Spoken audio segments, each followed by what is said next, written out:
Buen día, bienvenidos a este conversatorio sobre trastorno del espectro autista en tiempos de crisis.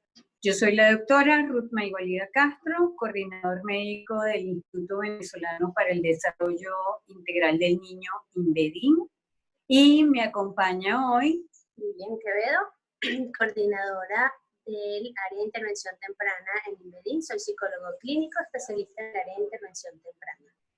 La idea de hoy es tratar de aclarar algunos aspectos sobre el trastorno del espectro autista, por tanto, queremos iniciar este conversatorio enseñándoles un video que es muy significativo en su contenido.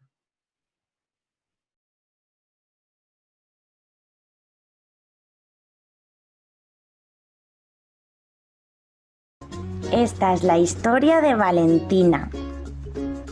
Hola, me llamo Valentina y os voy a contar cómo cambió mi vida cuando nació mi hermanito Pablo.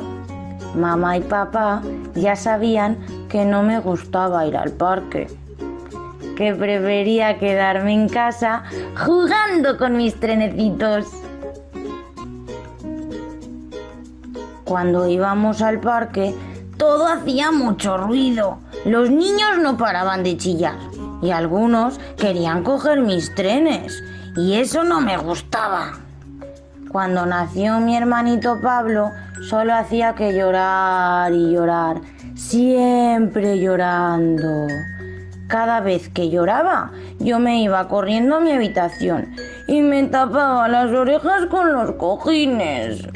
Me encanta estar en mi habitación. Tengo trenes de todas las clases, unos más grandes y otros más pequeñitos.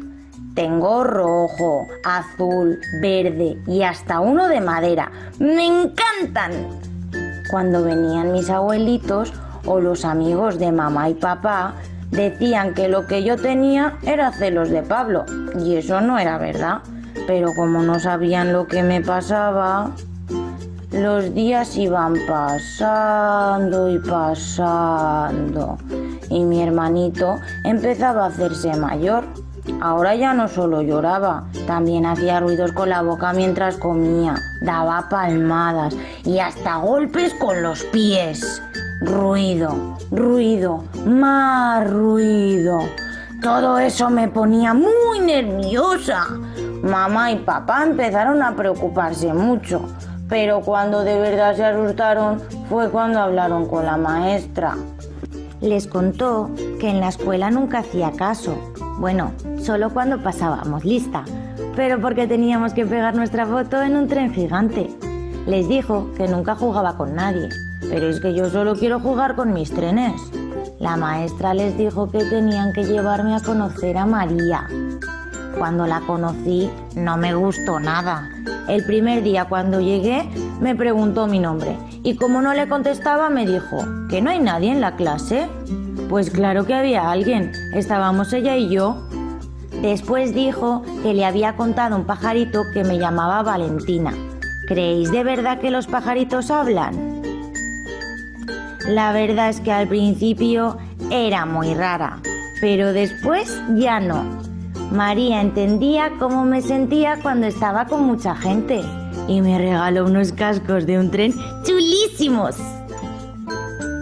Siempre los llevo puestos, así no escucho tanto ruido. María también me ha enseñado a decirles a la gente que no me gusta que me chillen. Dice que si lo hacen, que no me vaya corriendo. Tengo que decirles que me hablen más bajito.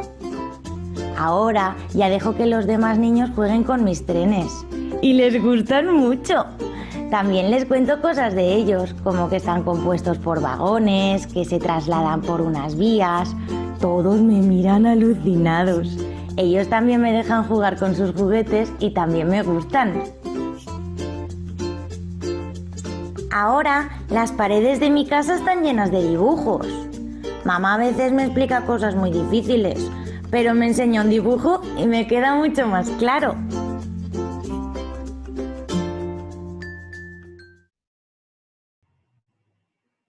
Bueno, acabamos de ver un video que, en mi opinión, resulta muy significativo porque señala y muestra las características del trastorno del espectro autista en muchas dimensiones.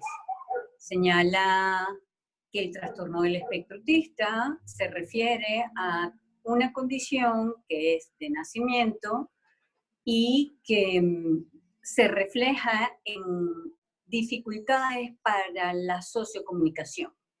Dificultades para la sociocomunicación que están referidas no solamente a que yo no pueda hablar, sino que mi manera de comunicar es diferente. Mi manera de aproximarme a los demás también es diferente. Hay cosas que son importantes en este video. Además de señalar que el video es la narración de una niña, siendo que hasta el momento la incidencia prioritaria es en varones, pues el hecho de que se hayan mejorado las técnicas de diagnóstico han hecho que la incidencia del trastorno del espectro autista se haya incrementado en niñas. Por tanto, es una niña quien lo señala. El segundo aspecto relevante es el tono de voz tan monótono, no solamente que es una traducción española, sino que es un tono de voz con pocas inflexiones.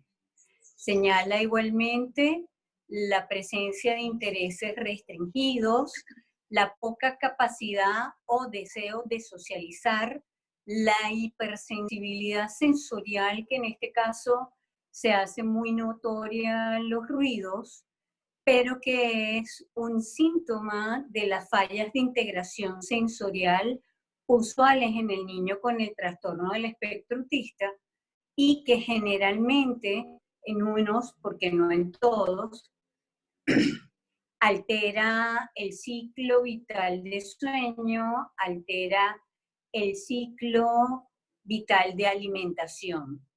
Es decir, un niño puede, con trastorno del espectro autista y fallas importantes de integración sensorial, tener mucha dificultad para conciliar el sueño, mucha dificultad para mantener un sueño regular, tranquilo, no interrumpido.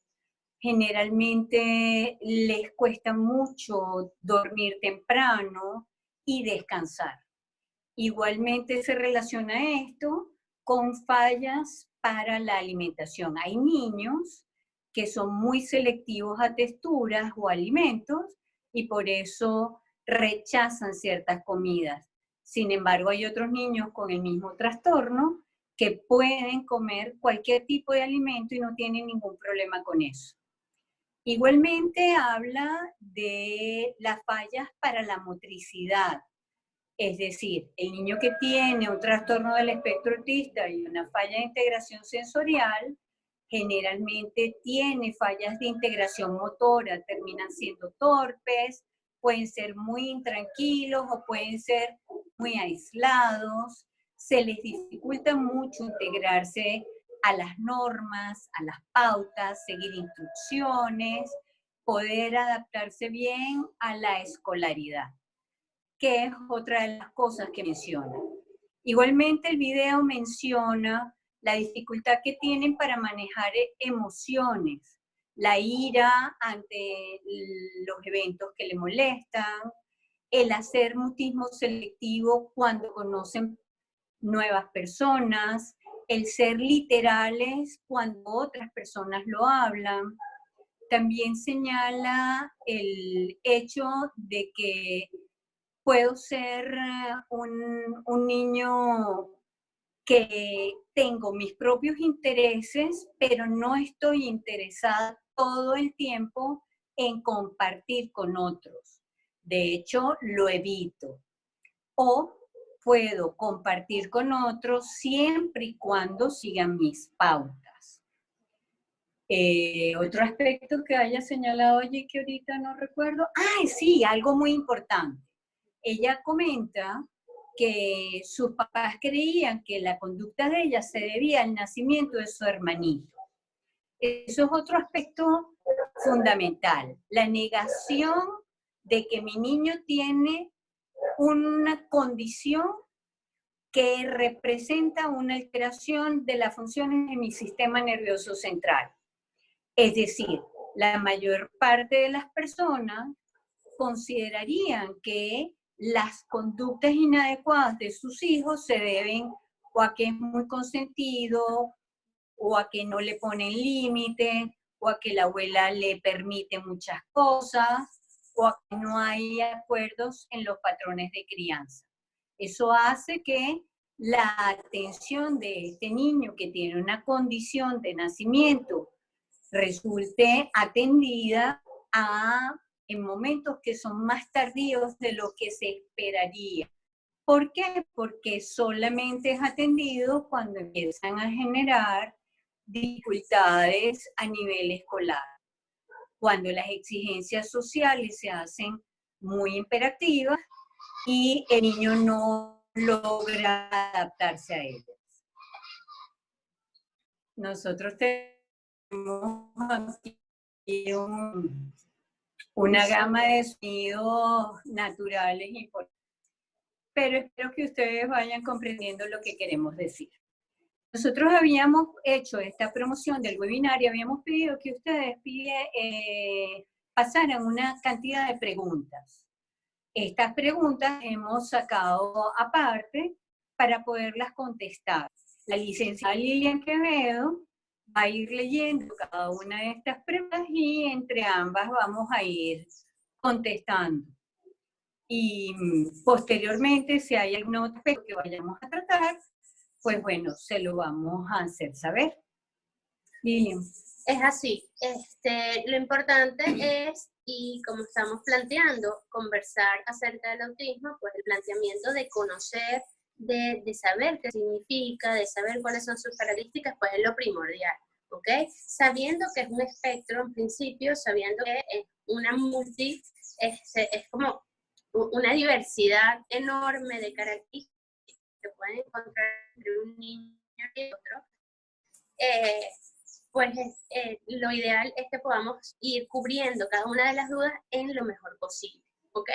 ¿Qué pasa? Que tener un niño con una condición de trastorno del espectro autista no implica que yo pueda darles una receta a cómo hacer, porque hay cosas o hay actividades que quizás funcionan con un niño y no me funcionan con el mío, o quizás no me funcionan en este momento y con este momento, en otro momento pueda funcionar, o que si la técnica la aplica la mami no funciona, pero si la aplica la maestra o papá sí funciona, porque hay cosas que tenemos que estar pendientes y es del entorno. Tenemos que estar pendientes de conocer la diversidad en general de este niño, ¿ok? La primera pregunta fue basada en relación al trastorno del sueño y pues como la doctora Castro lo plantea, es una de las comorbilidades o de las condiciones innatas dentro del trastorno del espectro autista. En muchos de los casos de los niñitos cursan con trastornos del sueño desde muy temprana edad.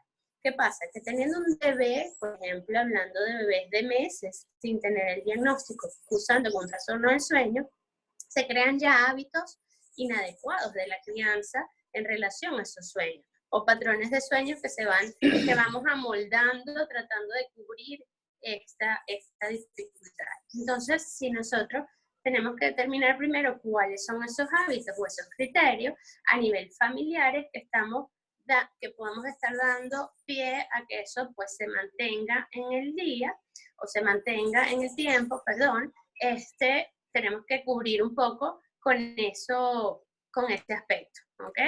Voy a hacer una acotación. En relación a los trastornos del sueño, generalmente, como el niño que tiene un trastorno del espectro autista tiene una falla de integración sensorial que implica que él no codifica bien los estímulos de su entorno, generalmente le cuesta relajarse para conciliar el sueño. Ese es el más frecuente. En otras oportunidades sufre del insomnio que es el sueño interrumpido. Sin embargo, mucho de este patrón inadecuado del sueño es un refuerzo por un manejo inadecuado de los padres en ese sentido. Los padres lo acostumbran a prácticas no adecuadas como ponerle a jugar equipos electrónicos o ver televisión o incrementar la actividad porque la hora a la que llegó el papá quiere ver al niño y entonces hacer actividades de juego que lo activan más y retardan la capacidad de que el niño pueda relajarse y conciliar el sueño. Hay sistemas para poder ayudarlo y esos acuerdos de mejorar el hábito del sueño pueden llegarlo a discutir, no necesariamente con el neurólogo, con el pediatra mismo. Además, recurrir al uso de algunos medicamentos que también los puede indicar el neuropediatra o el mismo pediatra por un tiempo definido para que pueda lograr un buen hábito de sueño. Para otras preguntas nos planteaban cómo controlar la hiperactividad, irritabilidad, la frustración. Ahí englobé como varias de las preguntas que involucran todo lo que es actividad motora o todo lo que son respuestas emocionales o respuestas inadecuadas de la conducta. Pues evidentemente hay técnicas y por eso uno de los tratamientos que hemos más recomendado, sugerido en el trastorno del espectro autista es la modificación de conducta. Lo que es el área de psicología, en el área de modificación de conducta hay técnicas aplicadas para cada uno de estos nenes y cada uno de estos casos que podamos trabajar más bien los tiempos de espera, resolución de problemas, cómo manifestar mejor las emociones, pero hay que ver en qué momento, en qué horario, cuándo es esta hiperactividad realmente una hiperactividad y no es que estoy inquieto, no es que estoy ansioso, no. La irritabilidad, la frustración, la hiperactividad muchas veces se confunden también con las edades cronológicas típicas en donde puede aparecer este tipo de conductas, ¿ok? Cuando estamos hablando de niños de 2 y 3 años, podemos tener niñitos que puedan estar irritables o que hagan pataletas porque algo no les está pareciendo que les conviene o le falta, como tienen fallas en la coordinación o quieren hacer cosas y no se sienten capaces, ¿sí? Y pues es propio de la edad o es propio de esa etapa evolutiva que pueda mostrarnos frustración o irritabilidad. Entonces hay que hacer un estudio más profundo de cuáles son esas conductas de hiperactividad, irritabilidad y frustración que puedan estar pasando nuestros niñitos y más en estos tiempos en donde los tenemos en casita. ¿Cuáles son? Esta es una mamá que comenta que ha seguido las recomendaciones dadas por especialistas acerca de motricidad, acerca de todo lo que es la estimulación de los niños por las páginas web. Y siempre yo hago un llamado en cuanto a no se frustren como mamás cuando no pueden hacer alguna de estas cosas, cuando no soy mala madre porque no tengo a mi hijo estimulado día y noche. Eso no es una rutina real, no es una rutina que se espera en el día a día. Eso que esperan ahorita, y sé que los colegios nos están abrumando como mamás haciendo una cantidad de actividades. No es normal que el niño esté haciendo actividades todo un día. Y menos si estoy haciendo motricidad gruesa, fina. No, hay tiempos de ocio, hay tiempos de juego, hay tiempos de relajo, ¿ok? ¿Cómo estimular? ¿Ibas a decir algo?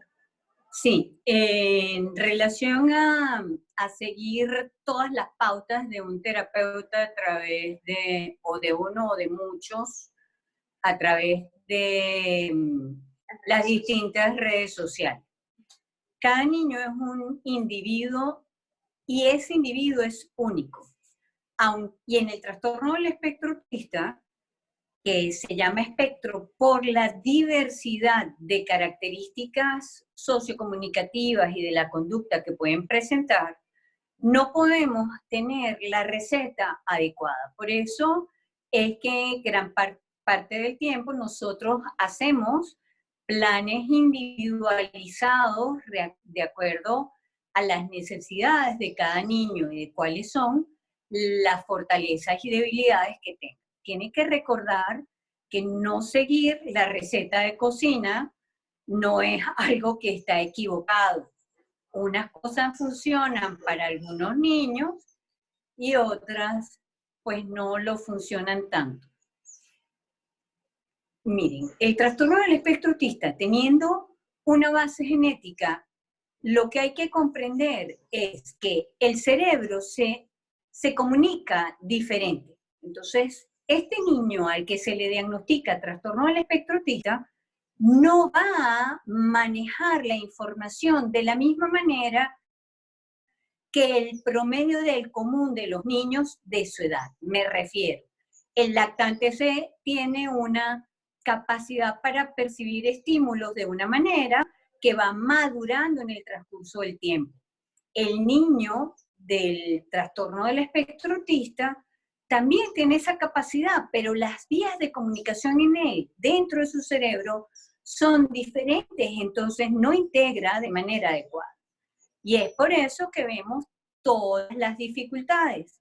Y dependiendo de cuál sea la predominancia de la falla de integración sensorial, nosotros tenemos unos niños que son más retraídos, mientras que otros son más hiperactivos o descontrolados. Y eso tiene una significación y manejos de pautas distintos, ¿no? Fíjate que otra de las preguntas involucra lo que es el retardo del lenguaje. Sí, hay una mami preocupada porque tiene un niño con trastorno del espectro autista, en este momento no verbal, y hay otra mamá que se cuestiona de cómo estimular el área del lenguaje.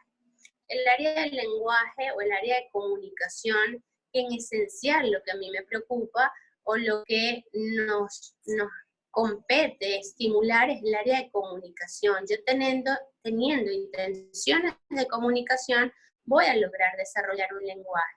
¿Okay? Entonces no preocuparnos por la emisión de palabras, sino favorecer esas intenciones comunicativas, esos gestos, esas señas, ¿sí?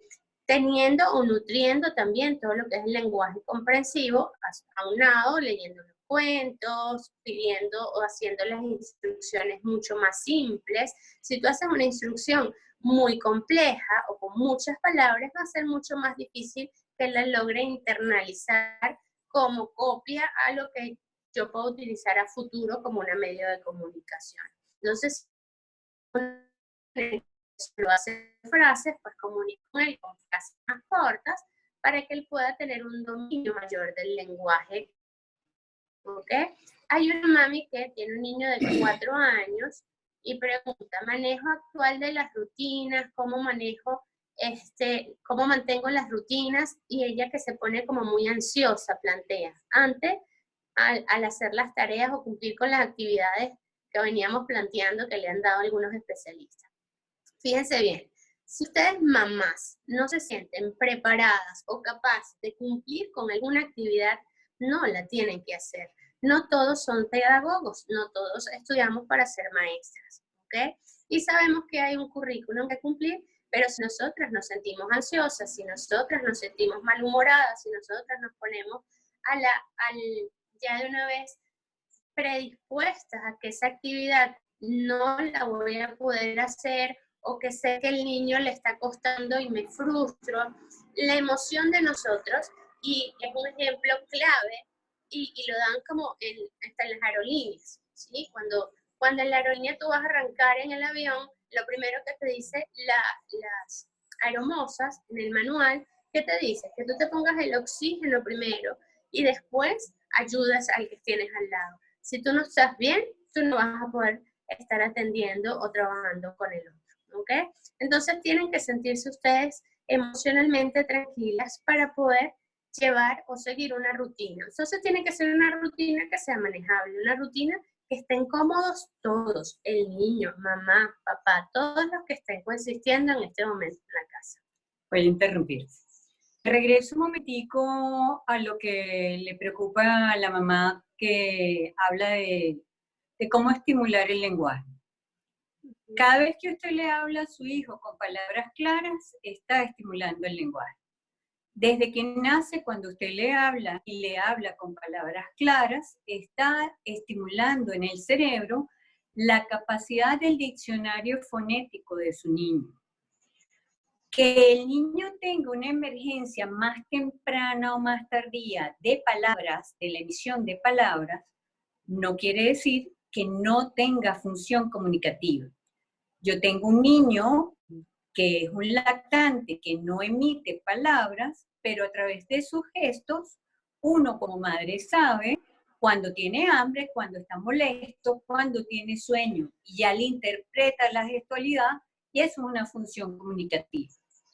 Cuando el niño no ha iniciado la emisión de palabras para el 1 año y medio, que ya debería haber comenzado al año, pues bueno, ya uno empieza un poco a estar en alerta de cómo va el proceso de la comunicación verbal, que no quiere decir cómo va el proceso de la función comunicativa.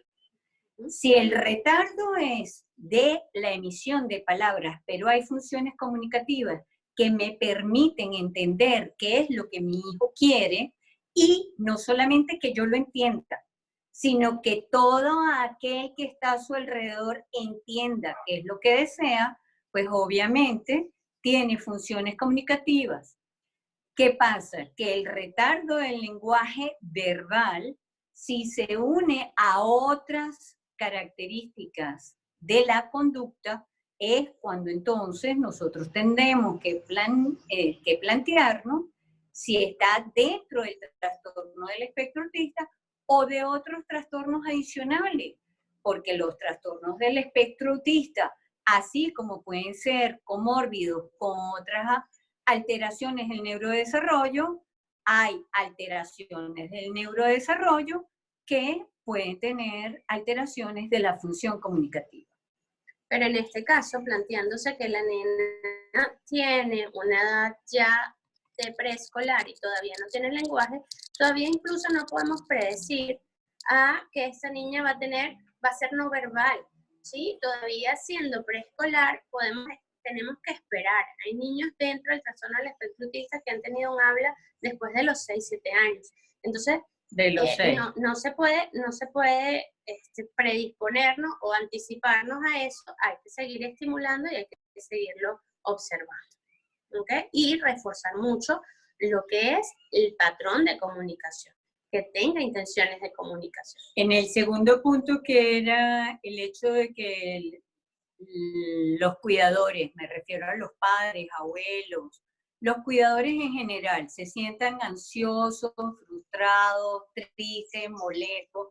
Señores, somos seres humanos y todos vamos a tener sentimientos.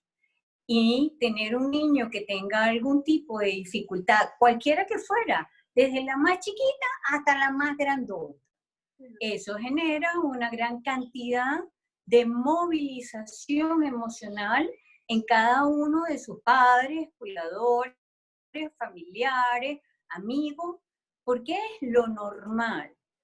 Esas cosas se deben conversar con profesionales, se conversan con los profesionales que manejan el niño que tiene el diagnóstico, si es el diagnóstico del trastorno del espectro autista y se está manejando desde el punto de vista terapéutico, los padres deben sentirse en libertad de poder manifestar esas frustraciones. Pero no se sientan mal, porque todos somos seres humanos, los terapeutas y los médicos también nos sentimos a veces frustrados cuando no logramos las mejoras que quisiéramos para nuestros pacientes. Entonces, es lo normal. Respire hondo y convérselo. ¿Cómo podemos apoyar a un niño de 2 años a que siga mejor las instrucciones? ¿Okay? Esto es es a mi muletilla aquí.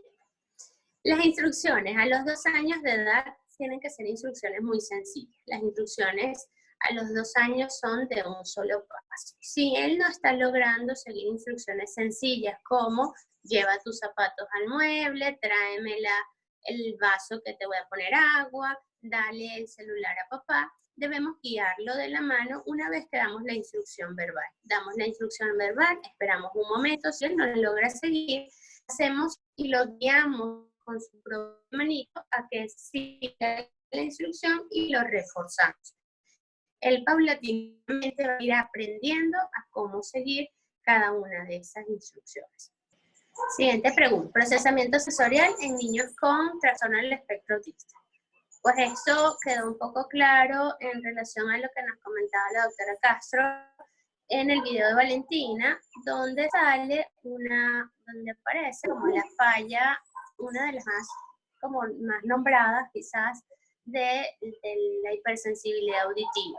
Pero el procesamiento sensorial involucra muchos aspectos, involucra también lo que comentaba la doctora Castro acerca de la alimentación, y es como estos niñitos no logran interpretar o sentir o sienten de una manera diferente los estímulos que están percibiendo. ¿Okay? Hay hipersensibles y hay hiposensibles, niñitos que no responden al llamado, no responden a ciertos sonidos, pero sí responden o les molestan ciertos otros. ¿Okay? Entonces, la manera en cómo ellos van respondiendo a cada uno de los estímulos. Las fallas de integración sensorial están involucradas en si me dejo tocar, no me dejo tocar. Si quiero hablar, no quiero hablar. Si puedo dormir, no puedo dormir. Si puedo, no puedo comer. Si estoy tranquilo, si me interesa, si me distraigo, si logro aprender, si quiero que me aprieten, si prefiero cargar algo en la mano, si quiero oler objetos, si lo quiero saborear, en una gran cantidad de patrones conductuales atípicos, de estereotipias, de movimientos, inclusive de características de comunicación. Yo puedo estar pegada aquí, pero también puedo estar escondida detrás de un paraván.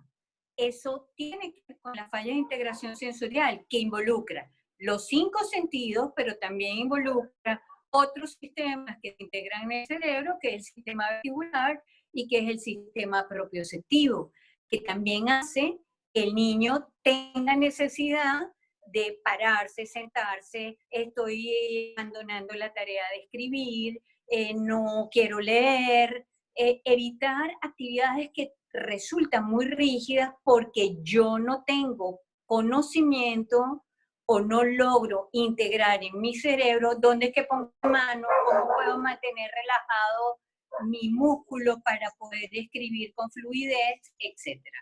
Y pues todo esto se trabaja en el área de terapia ocupacional y son los terapeutas ocupacionales con alguna certificación o algún entrenamiento en el área de integración sensorial que nos podrán apoyar en el trabajo con estos niños. ¿Cómo sobrellevar la irritabilidad causada por la cuarentena? Y en otra pregunta no lo describen como irritabilidad, sino como que están más sensibles en este periodo. Los cambios en la rutina implica para los autistas un cambio a nivel conductual. Evidentemente, ellos no van a saber que es por la cuarentena, ellos no van a saber que es porque cambió la rutina del colegio. Incluso en otros aparece la pregunta, ¿cómo le explico a mi hijo de 8 años que no podemos cumplir con la rutina? Porque son muy normáticos, son niñitos que se adaptan mucho a una rutina muy fija, ¿ok? Que, como les decía antes, no vamos a poder hacerlas en la casa ni que queramos, pero tenemos que ajustar o realizar una nueva rutina. ¿Que ellos se van a adaptar? Sí, pero tenemos que darles el tiempo, así como les demos el tiempo de adaptación escolar, pues le tenemos que dar el tiempo a esta nueva rutina, a este nuevo cambio que estamos enfrentando. Y esa irritabilidad o esa más sensibilidad es simplemente una respuesta o una manifestación de incomodidad o de incertidumbre de lo que pudiera estar pasando. Porque ellos se pueden estar cuestionando de por qué no estoy saliendo de mi casa. Incluso en los casos de los adolescentes hay que tratar de que ellos no se expongan tanto a información acerca de esto del coronavirus, porque muchos se ponen muy ansiosos y la ansiedad los sobrepasa, incluso están como con cierta paranoia de querer cumplir con todas esas normativas de papá, no salgas que te vas a morir, y esa ansiedad pues los involucra mucho y emocionalmente tenemos que protegerlos, dándoles la información adecuada para su edad, para su ritmo, y poderlos como sesgar o apartar un poco de la información que no sepan ellos manejar. ¿Es decir algo así? No. Sí. Una de las preguntas dice, ¿cómo motivar a un niño con trastorno del espectro autista, refiriéndose a estudios, deportes? Evidentemente la motivación, tanto interna, hay dos tipos de motivación, una que es interna y una que es externa. Si la motivación interna pues no está cuenta, debemos de buscar apoyo acerca de incentivos, reforzadores, saber y conocer de nuestros niños qué cosa es lo que nos gusta, ¿ok? Esta pregunta yo la unía a otra que decía, puedo tener un trastorno del espectro autista y altas competencias. Yo puedo tener altas competencias deportivas o puedo no tenerlas siendo autista. Entonces, fomentar un deporte en un niño que no tiene quizás la competencia, no tiene las habilidades, es mucho más difícil que en uno que quizás ya tiene las competencias y tiene las habilidades y las capacidades para, ¿okay? Pero hay que ir buscando como cuáles son esas alternativas de reforzadores, de recompensas, de incentivos, de cosas que les gusten y lo acerquen un poco a esas actividades que quizás queremos que cumplan. Por ejemplo, en los estudios sé que muchas veces se relaciona, como decía el doctor Castro, acerca de la motricidad, esas fallas en la motricidad que hace que el niño pues tenga que implementar como mucha más fuerza a la hora de agarrar el lápiz, se tenga que mantener como mucho tiempo sentado y él necesite movimiento. Entonces hay que atacar primero eso antes de que yo quiero que me cumpla toda una tarea completa.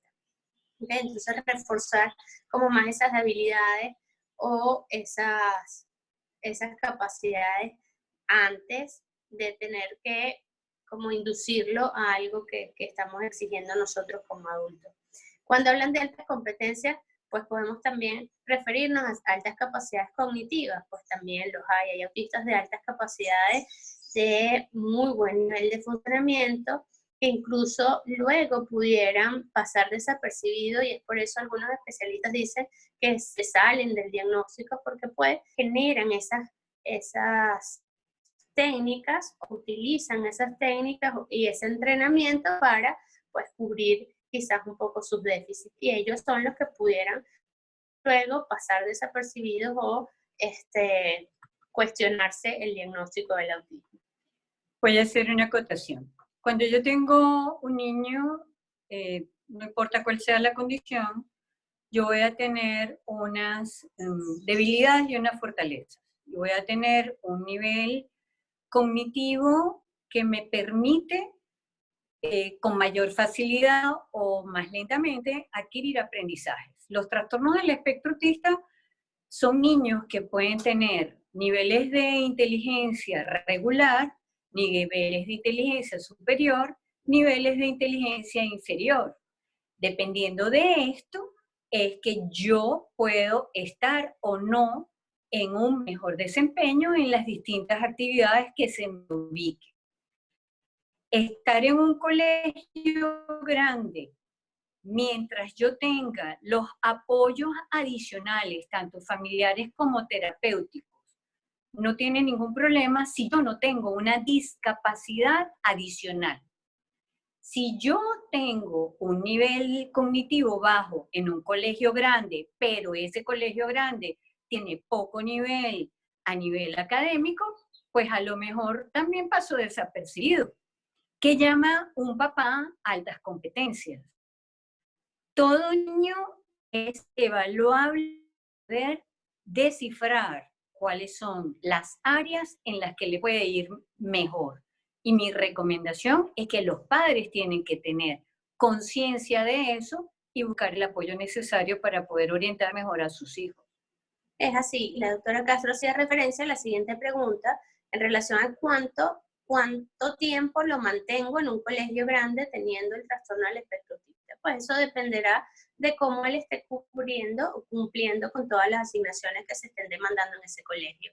Mira que el colegio tiene unas demandas demasiado exigentes que él no da, la recomendación no es porque sea un trastorno del espectro autista, la recomendación es porque no tiene o no cumple como los criterios y la exigencia está sobrepasando, pues emocionalmente yo lo voy a proteger y lo voy a hacer sentir mucho más capaz en un colegio más pequeño, ¿okay? O que el colegio pueda cumplir con algunas otras exigencias que puedan como ser como compensadores del déficit, pudiendo enseñarles otras maneras de cómo llegar a cumplir con esas actividades. Que otra de las preguntas especifican cómo puede ser el abordaje en el aula. El abordaje en el aula de un niño trastorno del espectro autista debería ser como es el abordaje de cualquier otro niño, teniendo en pie que necesitan muchos más claves visuales que otros niños. Las instrucciones, cuando son solo verbales, o son muchas, o son de manera desorganizada, o si voy a hacer muchos cambios en la rutina, eso pues los puede desorganizar y pueden hacer que ellos no se ajusten a esas rutinas o a ese cumplimiento. Pero si el colegio tiene conocimiento del diagnóstico, puede hacer ajustes en relación a tener las normas visuales escritas. No, adaptaciones curriculares, eso funciona. En otros casos tienen que necesitar tutores que los ayuden. Los apoyos son individuales y son por tiempos indefinidos para cada quien. Eso dependerá de la evolución, claro. Eso dependerá de la evolución y necesidades individuales del niño. A ver aquí, ¿cuál podría ser la mejor manera de que el niño realice actividades sin ponerse de pie? Eso ya lo hablamos. Eso ya lo hablamos. Tiene fallas, ahí tenemos que valorar el por qué se pone de pie, si por fallas de integración sensorial, si por una falla de hiperactividad, sí, porque la actividad no es de mi interés, porque simplemente si la actividad no es de mi interés, pues yo me voy a parar y no la voy a poder cumplir. Hacer que esas actividades sean con tiempos racionales, y poderle poner cuál es el inicio, cuál es el fin, para que lo puedan valorar. En relación a la alimentación de los TEA, se va a meter yo. Se va a meter ella. Voy a unir dos preguntas. Una pregunta acerca de cuál debería ser la alimentación de los TEA y cuáles, con estos problemas que hay, que escasean algunos alimentos, ¿qué se puede hacer? Bueno, no.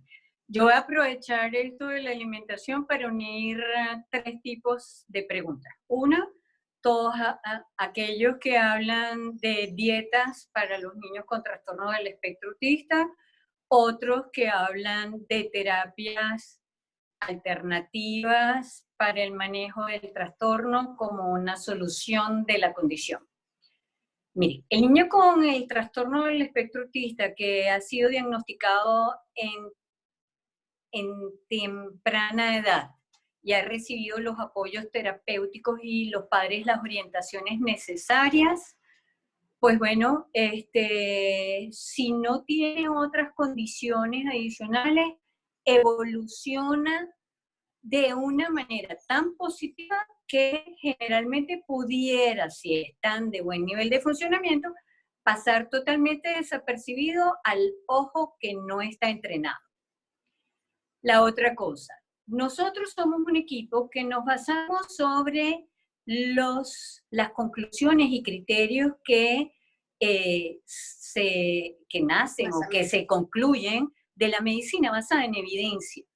Y para este momento, las dietas libres de gluten o de caseína o cualquier otra dieta que pueda haber por allí rodando, no se ha confirmado en ningún momento que tenga una ayuda adicional, a menos que se confirme que el niño tenga trastorno del espectro autista o no, es sensible o intolerante al alimento o pertenece al grupo de niños que tengan enfermedad celíaca en el caso del gluten.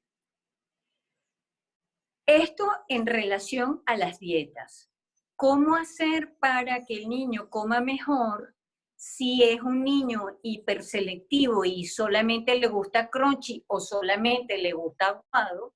Eso se tiene que manejar con la terapeuta ocupacional y con el terapeuta del lenguaje a través de mecanismos de entrenamiento para disminuir la falla de integración sensorial y mejorar patrones de masticación y deglución. En relación a que si consigo o no consigo los alimentos, yo no le veo ningún problema. Si no tiene por qué seguir una dieta, puesto que no se ha confirmado que es intolerante ni pertenece a los niños del grupo de enfermedad celíaca, eso no es algo que me tiene que preocupar. Yo soy partidaria de que los niños deben recibir una alimentación balanceada y eso también depende de que los padres los eduquen a comer distintos alimentos, que sé que en el trastorno del espectro autista no es fácil. En relación a los que utilizan cámaras hiperbáricas, técnicas de tomatis, ¿cómo se llama? Neurofeedback, equinoterapia, delfinoterapia, acupuntura, no sé, qué sé yo, homeopatía. Bueno, yo no puedo avalar ese tipo de técnicas porque científicamente no se ha demostrado que esto funcione para mejorar. Es llamativo que muchos padres que han recurrido a estas técnicas consideren que sus hijos han mejorado y eso es un testimonio que yo recibo en mi consulta, pero él mejoró cuando le di neurofita, él mejoró cuando le di tomates. Sin embargo, no ponen en una balanza que junto con esas técnicas que emplearon, dejaron de hacer otras cosas que mejoraron el manejo en casa de las conductas inadecuadas de su niño. Entonces yo creo que deberían darse un poco más de crédito a los papás que logran aprender e implementar mejores técnicas de manejo en las mejoras de las conductas de su hijo.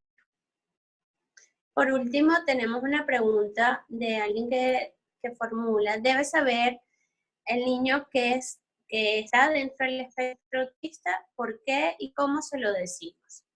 Yo siento que los tiempos en los que hay que decírselo, porque sí estoy convencida de que tienen que saberlo, porque teniendo yo, por ejemplo, un trastorno de ansiedad y estar trabajando a nivel nutricional día tras día y no ver que mi falla es de ansiedad, pues yo no voy a poder trabajar en función a mi falla, yo no voy a poder trabajar o visualizar el por qué me pasa esto, porque ellos llegando ya a la adolescencia van a saber reconocerse como diferentes, van a saber reconocer que les pasa algo que no les está pasando a los otros chicos, que las cosas que pasan a su alrededor le pesan más a ellos que al resto, o le importan más a ellos que al resto.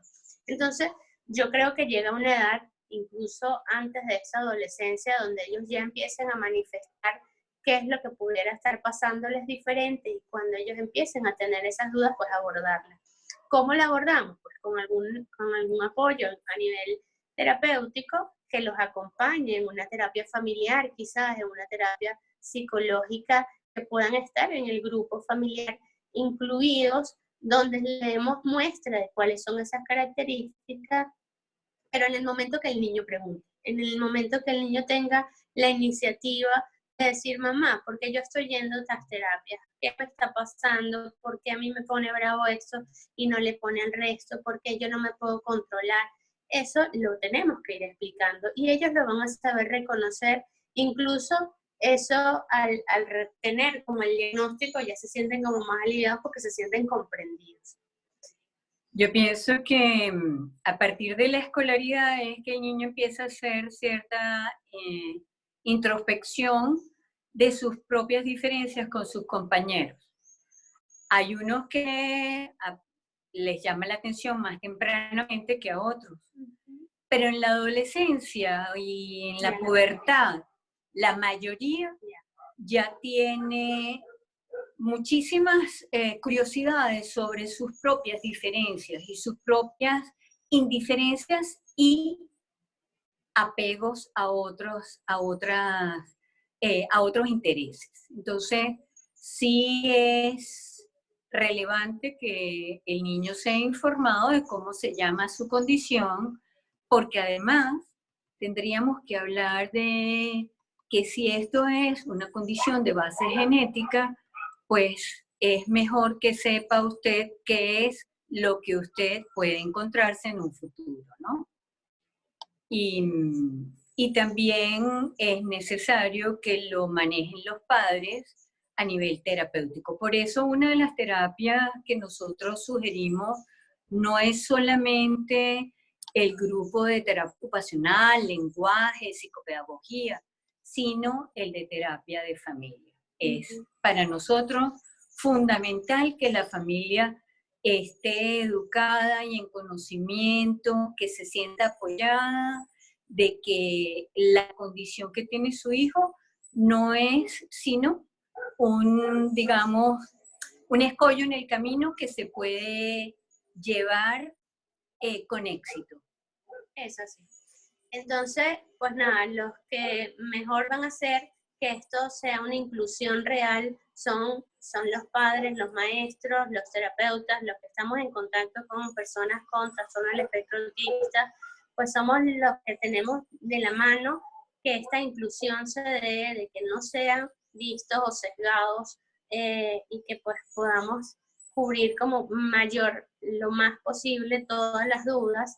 Estos chicos suelen ser como ratoncitos de laboratorio no, de bibliotecas, que van a averiguar una vez que el nombre se vaya dando, pues acompañarlos también en ese proceso, porque en internet aparecen 500 cosas. Entonces viene la ansiedad de me voy a poner así, o me va a pasar esto que no me ha pasado.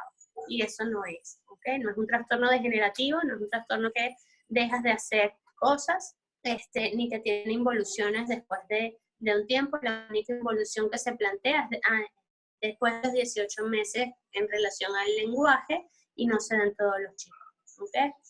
Pues nada, esperemos que les hayamos cubierto la mayoría de las preguntas, tratamos de hacerlas como cubrirlas todas, cualquier duda pues estamos en contacto.